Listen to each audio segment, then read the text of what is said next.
Bonjour à tous et bienvenue pour cette nouvelle pastille des commissaires de course. Aujourd'hui, on va reprendre nos petites habitudes. Vous le savez, tous les mardis, il y a la publication du classement UCI. On avait laissé un peu ça de côté depuis octobre parce que forcément, il se passait pas grand-chose et les rares courses qui étaient au programme, eh bien, il y avait tout simplement quasiment pas de professionnels au départ et donc pas de points marqués. Mais les choses ont changé depuis le début de l'année. C'est déjà la deuxième semaine où on a une évolution au niveau des classements. La semaine dernière, on n'en a pas parlé parce qu'il s'était vraiment pas passé grand-chose. Mais là, il y a des éléments intéressants, nouveaux, je trouve. Donc, on va prendre le temps un petit peu ce matin de justement faire le point sur ce nouveau classement, donc publié à la date du mardi 9 janvier.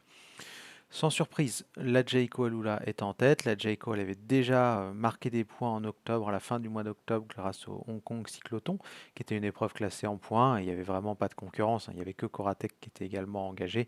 Donc la Jayco avait logiquement marqué pas mal de points.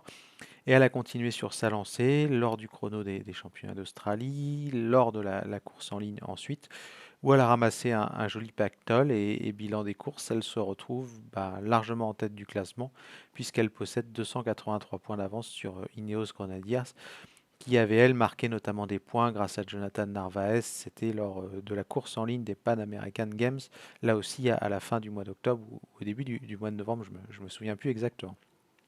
Bref, voici le classement, Jayco en tête devant Ineos. Ensuite, l'Autodestiny. Alors pourquoi on va parler de l'Autodestiny? Parce que c'est là aussi un des éléments centraux de la saison 2024. On est sur un règlement qui a changé un petit peu, donc je vais vous rappeler la règle déjà pour que vous l'ayez bien en tête.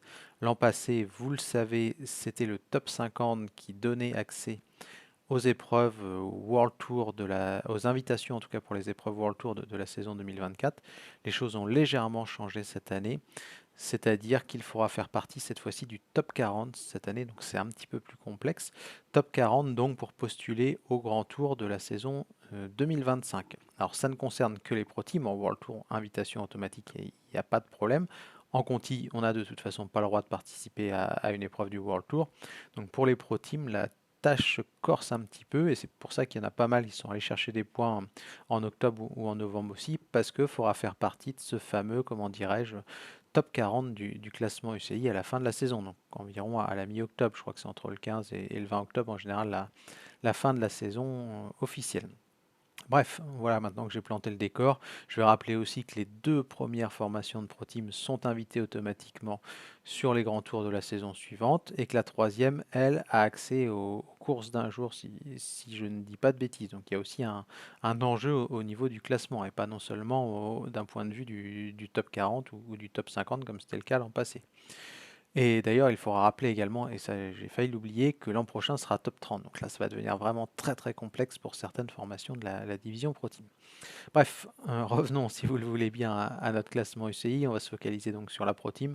L'Autodestiny est troisième au classement. C'est la meilleure équipe de toute façon sur le papier de la seconde division. Et elle a débuté de manière idéale parce que tout simplement Eduardo Sepulveda est allé chercher des gros points lors de la course en ligne des Pan American Games. Donc on s'assure déjà un sacré petit pactole et de toute façon je pense qu'il n'y a absolument aucune surprise possible. L'auto fera partie, sauf vraiment un immense incident, des deux meilleures formations de Pro Team à la fin de la saison. La petite surprise derrière, c'est Burgos BH. Alors ça va pas durer, hein, je vais pas vous raconter d'histoire ni vous rendre de rêve. C'est pas du tout l'idée de vous vendre quoi que ce soit qui n'existera pas. Mais voilà, pour l'anecdote, Burgos BH, à l'instant T, est automatiquement qualifié pour les trois grands tours de la saison 2025. Donc ça c'est plutôt une bonne nouvelle, même si c'est anecdotique. Peut-être qu'il y aura une communication d'ailleurs de l'équipe par rapport à ça. Et la troisième, Cara Rural, elle serait donc invitée sur les courses d'un jour du World Tour l'an prochain. Notons qu'Israël aussi a déjà marqué des points. Israël premier avec 90 points. Et la dernière structure de Pro Team à avoir scoré, c'est la Team Coratec, 33 points. On va noter aussi que dans la lutte pour le maintien ou l'accession au World Tour, Arkea pour l'instant n'a rien scoré. AG2R n'a pas marqué de points durant l'intersaison. Mais par contre, DSM, qui pouvait être en position complexe, a déjà 40 points. Et Astana a marqué 3 petits points. Donc c'est toujours pas mal d'avoir engrangé ça lors de l'intersaison pour ces deux structures. On fera d'ailleurs des points réguliers, hein, j'en profite pour le rappeler, sur un classement cumulé 2023 et donc 2024 tout au long de la saison.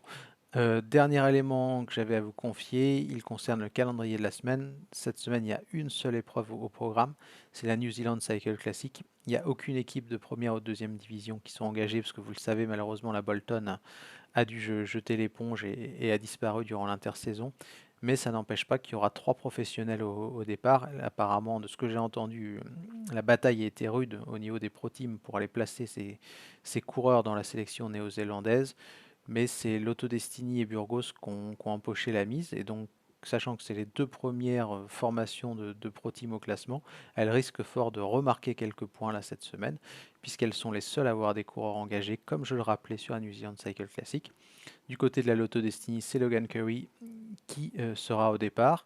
Et enfin, pour la Burgos, il y aura 2 pensionnaires, Aaron Gett et George Jackson, donc possibilité de marquer des points et de continuer à creuser un petit peu l'écart pour ces 2 équipes-là. Bref, voilà pour cette petite pastille. On se donne rendez-vous mardi prochain, donc pour une mise à jour un peu plus light, on va dire, puisque comme je vous l'ai évoqué, la seule course au programme, c'est la New Zealand Cycle Classic, et que donc seuls Lotto Destiny et Burgos BH peuvent marquer des points lors de cette séquence à suivre. Bonne journée à tous et à très bientôt. Ciao.